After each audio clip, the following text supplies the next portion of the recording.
It was a beautiful summer evening, July 6th, 2013. I'm sorry. The Kodiak kids had spent the day outdoors. 7-year-old Amber Rose was now ready for bed. But being the daddy's girl she is, she went outside just to see if he needed any last-minute help. I'm like, okay, hurry up, because you got to go to bed soon. Jessie Kodiak was gathering up calves and asked Amber Rose to go back in and wait. On her way there, this huge 600-pound tractor tire leaning up against the barn caught her eye. Amber Rose stepped up onto it. I yelled not to play on that, but I didn't get it all the way out, and it went over on top of her. The 6-inch metal rim sliced right through her face. As soon as it went over, I ran over there and then lifted it up, and then I just tried to hold her face together. And I just thought she was going to die right there, so I didn't. Calling 911 on the way, the Kodiaks drove to meet the ambulance. I just kept thinking she's not going to stop breathing on my clock. Her injuries were so severe, Jen says even paramedics were in disbelief. And they were just standing there with their mouths open. They were frozen. They weren't moving. Amber Rose was airlifted to a Twin Cities hospital. She lost so much blood, her body went into shock. But remarkably, her organs didn't shut down. I think she probably did die. I don't know how she made it. Amber Rose spent weeks in the hospital, her family right there by her side. This is here. Eventually, she grew strong enough to go home.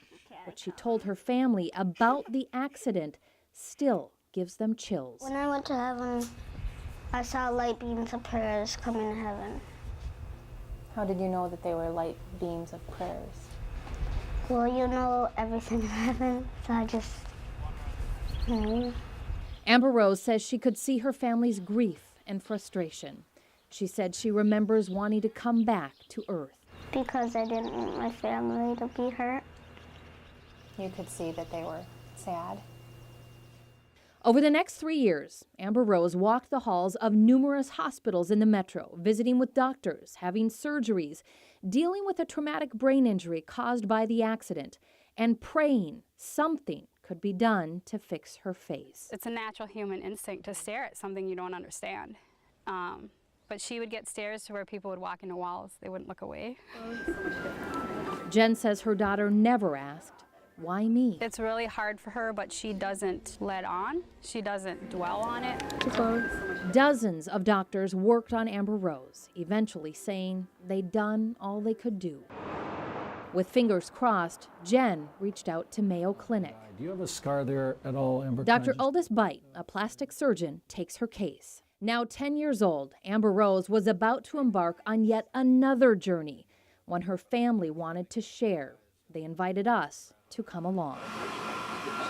A 3D model made on the Mayo campus helps Dr. Bite plan out the extensive facial reconstruction surgery that Amber Rose is about to have.